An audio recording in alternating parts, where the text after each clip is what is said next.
Exhibit 16. 1. Credit. UC Davis College of Engineering Flickr/Attribution 2 Generic CC by 20. Learning Outcomes.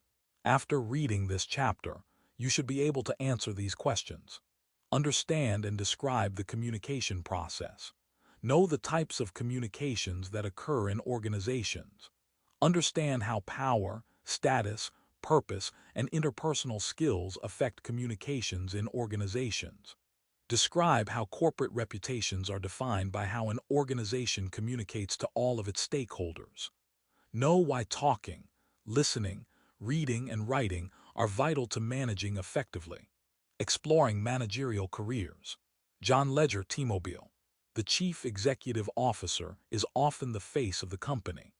They are often the North Star of the company, providing guidance and direction for the entire organization.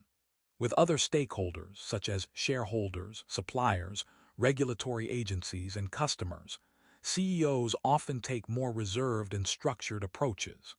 One CEO who definitely stands out is John Ledger, the CEO of T-Mobile. The unconventional CEO of the self-proclaimed Uncarrier hosts a Sunday morning podcast called Slow Cooker Sunday on Facebook Live, and where most CEOs appear on television interviews in standard business attire. Ledger appears with shoulder-length hair, dressed in a magenta t-shirt, black jacket, and pink sneakers. Whereas most CEOs use well-scripted language to address business issues and competitors, Ledger refers to T-Mobile's largest competitors, AT&T and Verizon, as dumb and dumber. In the mobile phone market, T-Mobile is the number 3 player, competing with giants AT&T and Verizon, and recently came to an agreement to merge with Sprint. Of all the consolidation sweeping through the media and telecommunications arena, T-Mobile and Sprint are the most direct of competitors. Their merger would reduce the number of national wireless carriers from 4 to 3, a move the Federal Communications Commission has firmly opposed in the past. Then again, the wireless market looks a bit different now, as does the administration in power. John Ledger and other CEOs such as Mark Cuban, Elon Musk, and Richard Branson have a more public profile than executives at other companies that keep a lower profile and are more guarded in their public comments, often restricting their public statements to quarterly investor and analyst meetings. It is likely that the personality and communication style that the executives reveal in public is also the way that they relate to their employees. The outgoing personality of someone such as John Ledger will motivate some employees, but he might be seen as too much of a cheerleader by other employees. Sometimes the unscripted comments and colorful language that Ledger uses can cause issues with employees and the public. For instance, some T-Mobile employees in their call center admonished Ledger for comments at a press event where he said Verizon and AT&T were raping customers for every penny they have. Ledger's comments caused lengthy discussions in online forums such as Reddit about his choice of words. Ledger is known for speaking his mind in public and often uses profanity, but many thought this comment crossed the line. While frank, open communication is often appreciated and leads to a clarity of message, senders of communication, be it in a public forum, an internal memo, or even a text message, should always think through the consequences of their words. Sources: Tara LaChapelle. T-Mobile's argument for Sprint deal is as loud as CEO John Ledger's style. The Seattle Times, July 9, 2018, https://www. Seattle Times.com/business/T-Mobile's argument for Sprint deal is as loud as CEO John Ledger's style. Janko Rochers. T-Mobile CEO John Ledger pokes fun at Verizon's Go90 closure. Variety, June 29, 2018, https. Variety.com/2018/digital/news/John Ledger Go90-1,202,862,397/. Rachel Lerman. T-Mobile's loud, outspoken John Ledger is not your typical CEO. The Chicago Tribune, April 30, 2018, www.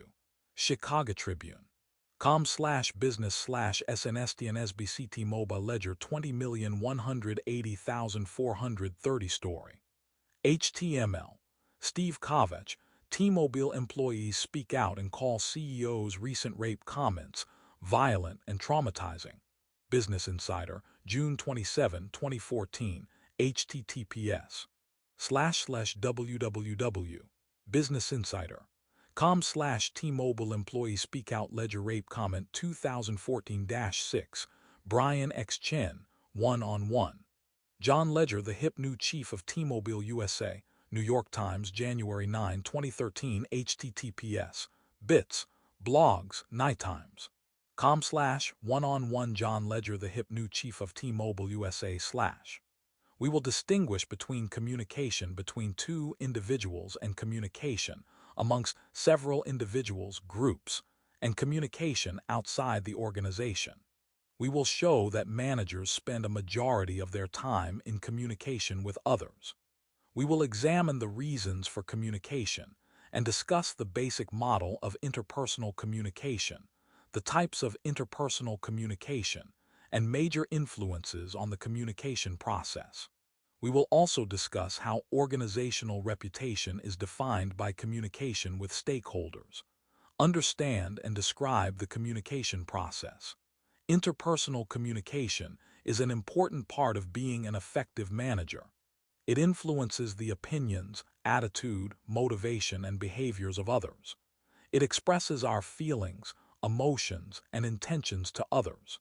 It is the vehicle for providing, receiving, and exchanging information regarding events or issues that concern us.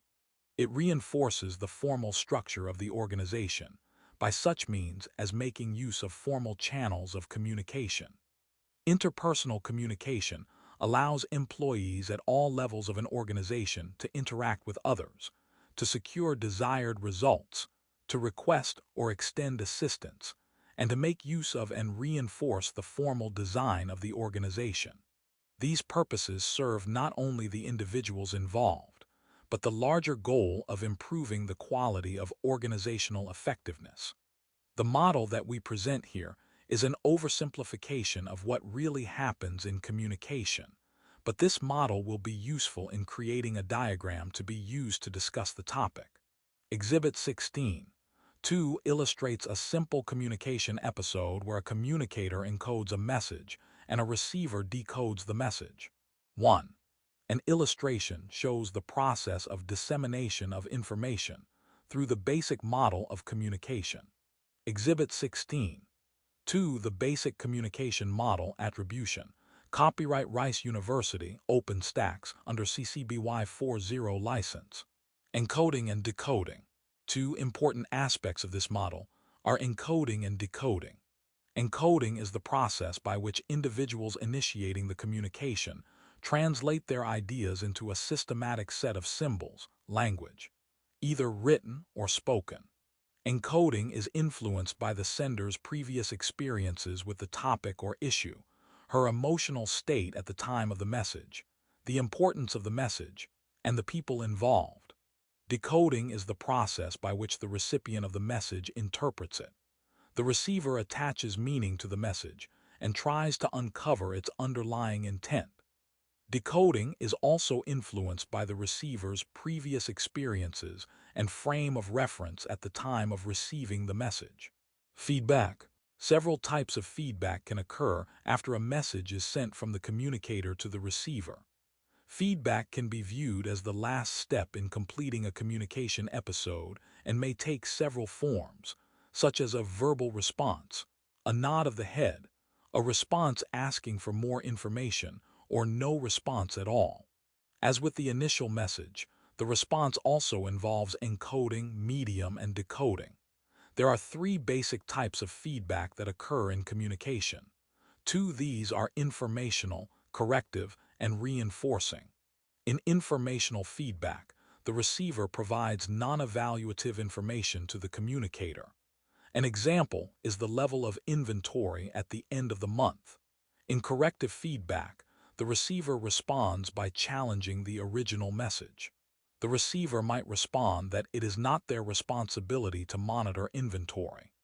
In reinforcing feedback, the receiver communicated that they have clearly received the message and its intentions.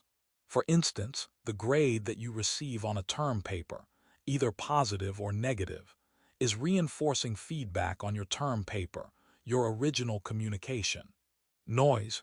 There is, however, a variety of ways that the intended message can get distorted.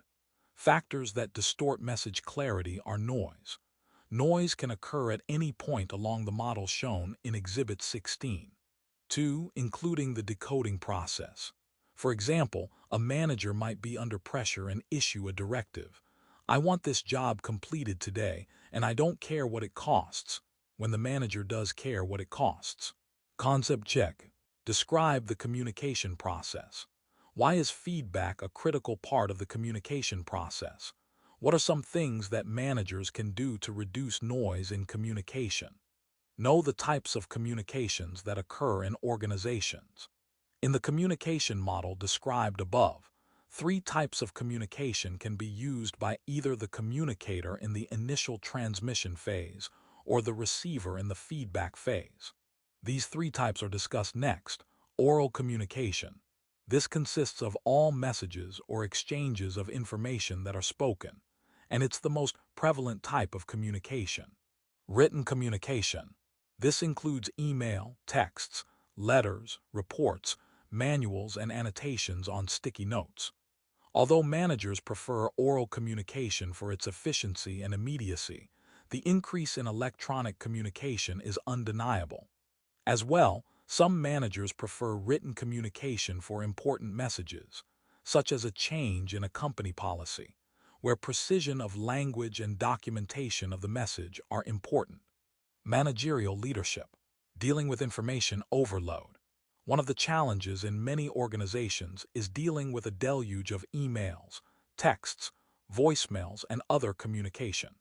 Organizations have become flatter, outsourced many functions, and layered technology to speed communication with an integrated communication programs such as Slack, which allows users to manage all their communication and access shared resources in one place.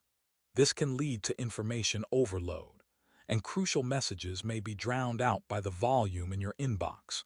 Add the practice of reply to all, which can add to the volume of communication that many coworkers use, and that means that you may get 5 or 6 versions of an initial email and need to understand all of the responses as well as the initial communication before responding or deciding that the issue is resolved and no response is needed.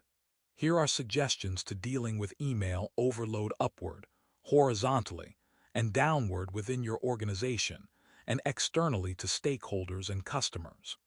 One way to reduce the volume and the time you spend on email is to turn off the spigot of incoming messages. There are obvious practices that help, such as unsubscribing to e-newsletters or turning off notifications from social media accounts such as Facebook and Twitter. Also consider whether your colleagues or direct reports are copying you on too many emails as an FYI. If yes, explain that you only need to be updated at certain times or when a final decision is made. You will also want to set up a system that will organize your inbox into folders that will allow you to manage the flow of messages into groups that will allow you to address them appropriately. Your system might look something like this. Inbox. Treat this as a holding pen. Emails shouldn't stay here any longer than it takes for you to file them into another folder. The exception is when you respond immediately and are waiting for an immediate response. Today, this is for items that need a response today. This week, this is for messages that require a response before the end of the week. This month quarter, this is for everything that needs a longer-term response. Depending on your role, you may need a monthly or quarterly folder. FYI, this is for any items that are for information only and that you may want to refer back to in the future. This system prioritizes emails based on timescales rather than the email's senders, enabling you to better schedule work and set deadlines. Another thing to consider is your outgoing email.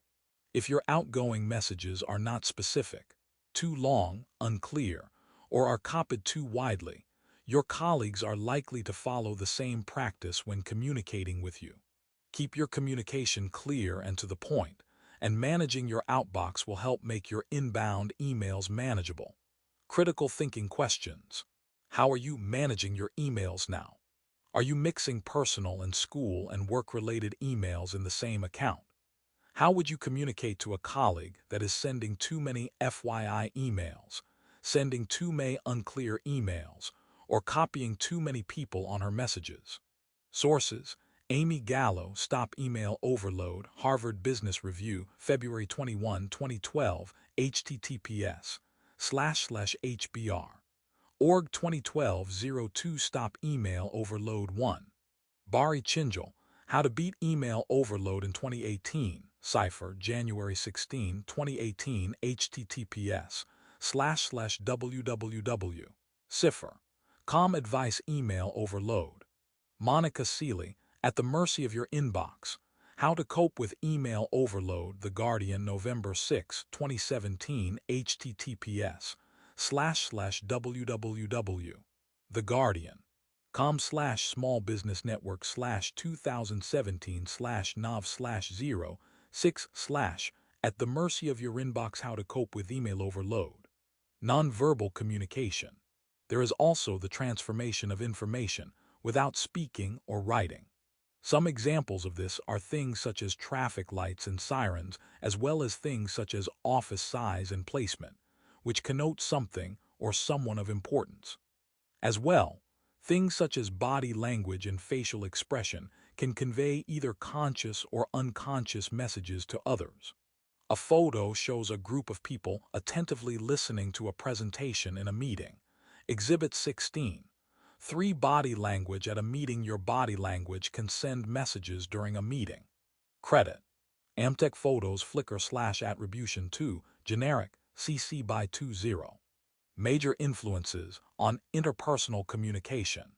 Regardless of the type of communication involved, the nature, direction, and quality of interpersonal communication processes can be influenced by several factors. 3. Social influences. Communication is a social process, as it takes at least 2 people to have a communication episode. There is a variety of social influences that can affect the accuracy of the intended message. For examples, status barriers between employees at different levels of the organization can influence things such as addressing a colleague as at a director level as Ms. Jones, or a coworker at the same level as Mike. Prevailing norms and roles can dictate who speaks to whom and how someone responds. Exhibit 16. 4 illustrates a variety of communications that illustrate social influences in the workplace. A diagram shows a variety of communications that illustrate social influences in the workplace. Exhibit 16. 4 patterns of managerial communication, attribution. Copyright Rice University, OpenStax, under CC BY 40 license. Perception. In addition, the communication process is heavily influenced by perceptual processes. The extent to which an employee accurately receives job instructions from a manager may be influenced by her perception of the manager, especially if the job instructions conflict with her interest in the job or if they are controversial. If an employee has stereotyped the manager as incompetent, chances are that little that the manager says will be taken seriously. If the boss is well regarded or seen as influential in the company, everything that they say may be interpreted as important. Interaction involvement. Communication effectiveness can be influenced by the extent to which one or both parties are involved in conversation. This attentiveness is called interaction attentiveness or interaction involvement. For if the intended receiver of the message is preoccupied with other issues, the effectiveness of the message may be diminished. Interaction involvement consists of 3 interrelated dimensions: responsiveness, perceptiveness, and attentiveness. Organizational design. The communication process can also be influenced by the design of the organization. It has often been argued to decentralize an organization because that will lead to a more participative structure and lead to improved communication in the organization. When messages must travel through multiple levels of an organization, the possibility of distortion can also occur, which would be diminished with more face-to-face communication. A photo shows a group of 4 business professionals working together on a laptop. Exhibit 16. 5. Informal communication in organizations. Smart managers understand that not all of a company's influential relationships appear as part of the organization chart. A web of informal, personal connections exists between workers, and vital information and knowledge pass through this web constantly. Using social media analysis software and other tracking tools, managers can map and quantify the normally invisible relationships that form between employees at all levels of an organization. How might identifying a company's informal organization help managers foster teamwork, motivate employees, and boost productivity? Credit. Exeter Flickr/attribution 2, generic, CC by 2. 0. Concept check. What are the 3 major types of communication? How can you manage the inflow of electronic communication? What are the major influences on organizational communication? And how can organizational design affect communication? Understand how power, status, purpose, and interpersonal skills affect communications in organizations. The roles managers play. In Mintzberg's seminal study of managers and their jobs, he found the majority of them clustered around 3 core management roles. 5. Interpersonal roles. Managers are required to interact with a substantial number of people during a work week. They host receptions, take clients and customers to dinner, meet with business prospects and partners, conduct hiring and performance interviews, and form alliances, friendships, and personal relationships with many others. Numerous studies have shown that such relationships are the richest source of information for managers because of their immediate and personal nature. 6. 3 of a manager's roles arise directly from formal authority and involve basic interpersonal relationships.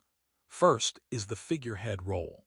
As the head of an organizational unit, every manager must perform some ceremonial duties. In Mintzberg's study, chief executives spent 12% of their contact time on ceremonial duties. 17% of their incoming mail dealt with acknowledgments and requests related to their status. One example is a company president who requested free merchandise for a handicapped schoolchild. 7.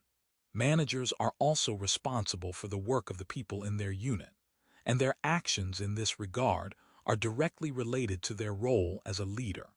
The influence of managers is most clearly seen, according to Mintzberg, in the leader role. Formal authority vests them with great potential power. Leadership determines, in large part, how much power they will realize.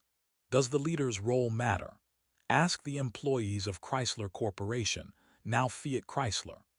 When Sergio Marchionne, who passed away in 2018, took over the company in the wake of the financial crisis, the once great auto manufacturer was in bankruptcy, teetering on the verge of extinction. He formed new relationships with the United Auto Workers, reorganized the senior management of the company, and, perhaps, most importantly, convinced the U.S. federal government to guarantee a series of bank loans that would make the company solvent again. The loan guarantees, the union response, and the reaction of the marketplace, especially for the Jeep brand, were due in large measure to Marchionne's leadership style and personal charisma. More recent examples include the return of Starbucks founder Howard Schultz to re-energize and steer his company, and Amazon CEO Jeff Bezos, and his ability to innovate during a downturn in the economy. 8. Popular management literature has had little to say about the liaison role until recently. This role, in which managers establish and maintain contacts outside the vertical chain of command, becomes especially important in view of the finding of virtually every study of managerial work that managers spend as much time with peers and other people outside of their units as they do with their own subordinates. Surprisingly, they spend little time with their own superiors. In Rosemary Stewart's 1967 study, 160 British middle and top managers spent 47% of their time with peers, 41% of their time with people inside their unit, and only 12% of their time with superiors. Guest's 1956 study of U.S. manufacturing supervisors revealed similar findings. Informational roles. Managers are required to gather, collate, analyze, store, and disseminate many kinds of information. In doing so, they become information resource centers, often storing huge amounts of information in their own heads, moving quickly from the role of gatherer to the role of disseminator in minutes. Although many business organizations install large, expensive management information systems to perform many of those functions, nothing can match the speed and intuitive power of a well-trained manager's brain for information processing. Not surprisingly, most managers prefer it that way.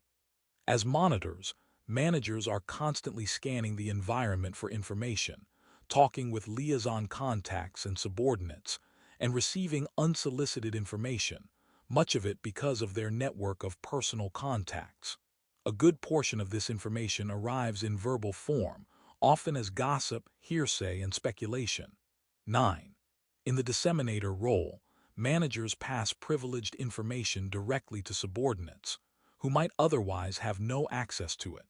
Managers must decide not only who should receive such information, but how much of it, how often, and in what form.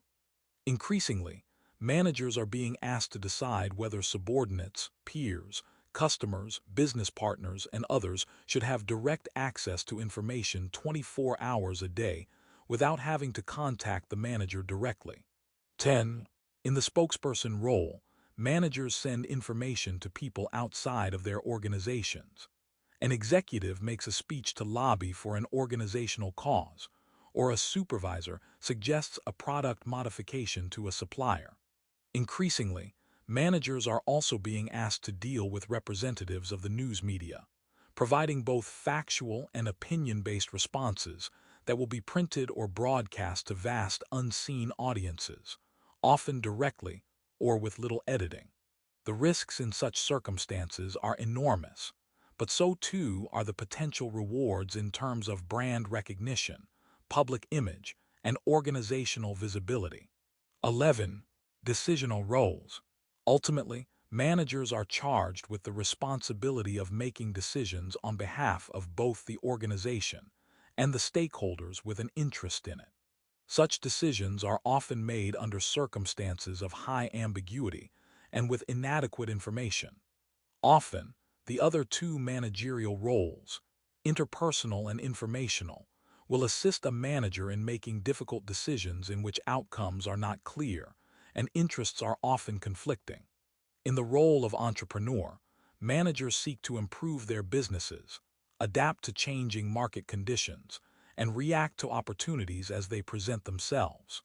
Managers who take a longer-term view of their responsibilities are among the first to realize that they will need to reinvent themselves, their product and service lines, their marketing strategies, and their ways of doing business as older methods become obsolete and competitors gain advantage.